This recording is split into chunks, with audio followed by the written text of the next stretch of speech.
नमः शिवाय। बच्चों, हम 6th क्लास की संस्कृत बुक दीपकम के बारे में पढ़ रहे हैं और लेसन नंबर 11 हम कर रहे हैं। आज हम लेसन नंबर 11 का ही हिंदी अनुवाद पेज नंबर 122 का हिंदी अनुवाद करेंगे।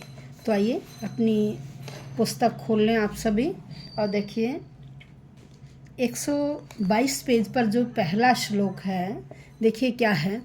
अपि स्वर्णमयी लंका न में लक्ष्मण रोचते जननी जन्मभूमिश्च स्वर्गादपि गरीयसी। अब यहाँ देखिए यहाँ श्री राम लक्ष्मण को कह रहे हैं कि हे लक्ष्मण, ये जो सोने की लंका है ना, ये मुझे अच्छी नहीं लगती है। क्यों? क्योंकि जननी होता जन्म देने वाली माँ, और जन्मभूमि स्वर्गादपि गरीयसी, स्वर्ग से भी बढ़कर होती हैं। अब देखिए क्या है। अपि स्वर्णमयी लंका न में लक्ष्मण रोचते जननी जन्मभूमिश्च स्वर्गादपि गरीयसी। अपि भी स्वर्णमयी लंका, सोने की बनी हुई लंका, न नहीं मैं मुझे लक्ष्मण, हे लक्ष्मण, रोचते अच्छी नहीं लगती है। यहाँ श्री राम कह रहे हैं सोने से बनी हुई लंका भी लक्ष्मण मुझे अच्छी नहीं लगती। क्यों? जननी, जन्म देने वाली माँ, जन्मभूमि, और जो हमारी जन्मभूमि है, जहाँ हमने जन्म लिया है, वो जन्मभूमि स्वर्गात अपि, स्वर्ग से भी गरीयसी बड़ी होती है। गरीयसी बड़ी होती है। पद छेद देखिए। अपि स्वर्णमयी लंका न में लक्ष्मण रोचते जननी जन्मभूमि च स्वर्गात अपि गरीयसी। अब अन्वय है। हे लक्ष्मण, स्वर्णमयी अपि लंका में मह्यम न रोचते। मे का मतलब होता है मुझे, और चतुर्थी में मे भी बनता है और मह्यम भी बनता है। न रोचते यतो ही जननी जन्मभूमि च स्वर्गातपि गरीयसी। श्री राम, देखिए भावार्थ क्या है। श्री राम है लक्ष्मणं कथयति, श्री राम लक्ष्मण को कहते हैं यत की, हे लक्ष्मण, यद्यपि फिर भी लंका स्वर्णमयी अस्ति, कह रहे लंका सोने की बनी हुई है, तथापि फिर भी, कह रहे यदि लंका सोने की बनी हुई है तथापि फिर भी लंकायाम निवास है, लंका में रहना, मह्यम मुझको रोचते न अच्छा नहीं लगता है। यतः क्योंकि जननी जन्म देने वाली माँ और जन्मभूमि, जिस धरती पर हमने जन्म लिया है वह जन्मभूमि, इति द्वयम, यह दोनों ही स्वर्गात अपि, स्वर्ग से भी श्रेष्ठम अस्ति, श्रेष्ठ होती हैं। अतः मातृभूमौ, इसलिए अपनी मातृभूमि पर ही निवास है उचित, रहना सही है। अपनी मातृभूमि पर ही रहना सही है। अब देखिए अगला श्लोक क्या है। पुस्तकस्थातु या विद्या पर हस्तगतम धनम कार्यकाले समुत्पन्ने न सा विद्या न तद धनम। देखिए जो इस तरह से ये विद्या में है ना, इसको आधे बच्चे पढ़ते हैं विधा। ये विधा नहीं है, ये द और यह मिलकर बना है। क्या मिलकर बना है? द और यह मिलकर बना है, तो इसे बोलते हैं विद्या। पहले द की साउंड फिर यह की। अब यहाँ बताया गया है कि देखिए पुस्तकों में जो ज्ञान है और जो दूसरे के हाथ में हमारा गया हुआ धन है, जब ज़रूरत पड़ती है ना तो वो विद्या काम आती। क्यों? क्योंकि वो तो किताब में लिखी हुई है, हमारे पास तो उसका ज्ञान ही नहीं है। और ऐसे ही हमारा धन दूसरे के पास गया हुआ है, जब हमें ज़रूरत पड़ती है हम उससे मांगते, वो नहीं देता, तो क्या ये दोनों चीज़ें काम आई? नहीं। इसलिए हमारे पास ज्ञान होना चाहिए और हमारा जो धन है वो हमारे पास होना चाहिए। दूसरे के हाथ में यदि हमारा धन चला गया तो वो तो समय पे हमारे काम आएगा ही नहीं। क्यों? क्योंकि दूसरा हमें देगा नहीं उस समय। इसलिए इसमें क्या बताया गया?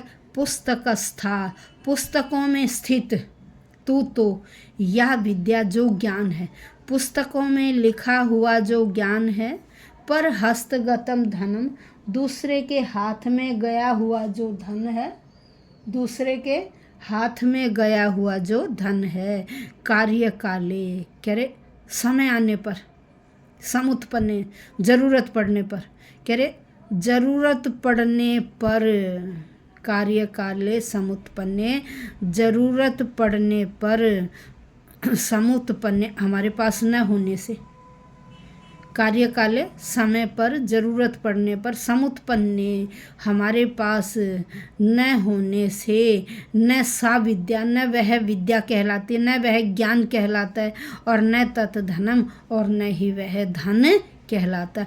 ना वह विद्या किसी काम की और ना वह धन किसी काम का। क्यों? क्योंकि ज़रूरत पड़ने पर वो हमारे पास नहीं होते।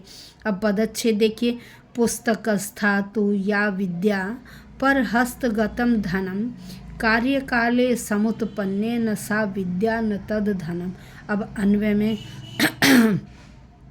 पुस्तकस्थातु या विद्या अस्ति पर हस्तगतं च यद धनम अस्ति तद उभयम अपि कार्यकाले समुत्पन्ने न सति न सा विद्या न च तद धनम स्वस्य उपयोगाय भवति।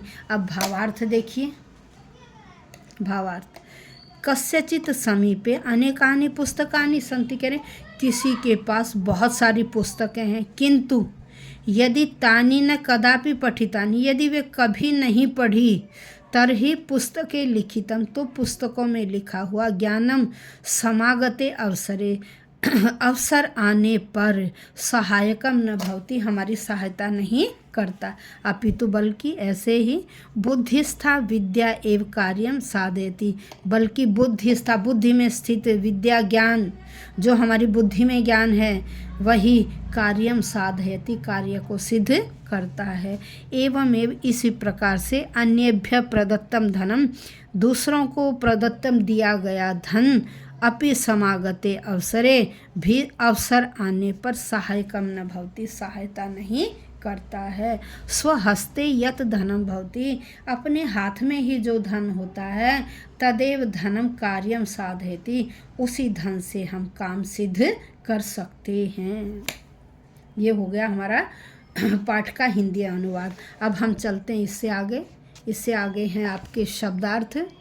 शब्दार्थ देखिए, मूढ़ई, मूढ़ई का मतलब मूर्ख व्यक्तियों के द्वारा। निज है अपना, ये संस्कृत टू संस्कृत है, आपको संस्कृत टू हिंदी करना है। निज अपना, पर है अन्य दूसरा, लघु चेतसाम तुच्छ हृदय वालों का, जिनके विचार बहुत छोटे होते हैं। हृदय का साइज छोटा नहीं होता, विचार छोटे होते हैं। लघु चेतसाम तुच्छ हृदय वालों का, छोटे विचार वालों का। वसुधा पृथ्वी उद्यमेन परिश्रम से, वृद्धोपसेविन है, बूढ़ों की या बुजुर्गों की सेवा करने वाले का। सहायकृत सहायता करने वाला, पात्रताम योग्यता को आपनोति प्राप्त करता है। गरीयसी बड़ी, पर हस्तेषु अन्यों के हाथ में, दूसरों के हाथ में गया हुआ। अब इससे आगे हैं प्रश्नोत्तर। एतानि सर्वाणि सुभाषितानि उच्चै पठन्तु स्मरन्तु लिखन्तु च, ये जितनी भी 6 सुभाषिताएँ थी, आपको ये सारे सुभाषितानी याद करनी है और हमेशा संस्कृत ऊंचे स्वर से याद करिए, ऊंची आवाज़ में याद करिए। अब नेक्स्ट है पृथिव्याम कति रत्नानि, आपने पाठ में ही पढ़ा, पहला श्लोक था पृथिव्याम त्रीणि रत्नानि। तो क्या आंसर पहले श्लोक में आपका? पहले श्लोक में ही आंसर है आपका त्रीणि रत्नानि, पहली ही लाइन में। अब नेक्स्ट, अयम निजः परो वा इति गणना केशाम भवति, यह आपके दूसरे श्लोक में है, ये रहा लघु चेतसाम। क्या आंसर आएगा? लघु चेतसाम। 1 वर्ड आंसर है। कार्याणि केन सिद्ध्यन्ति, कार्य किससे सिद्ध होते हैं, ये आप देखिए श्लोक संख्या 3 में।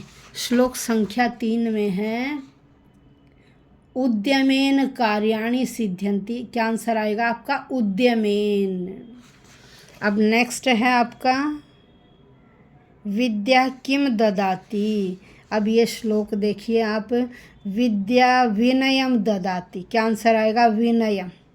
क्या आंसर आएगा? विनयम।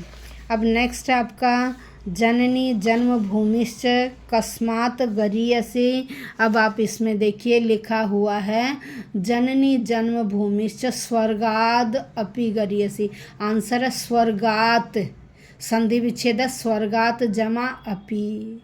तो क्या आंसर आया आपका? स्वर्गात। अब नेक्स्ट है लंका कीदृशी। लंका वर्ड है, इसको कुछ और मत पढ़ लेना। लंका कीदृशी आसीत।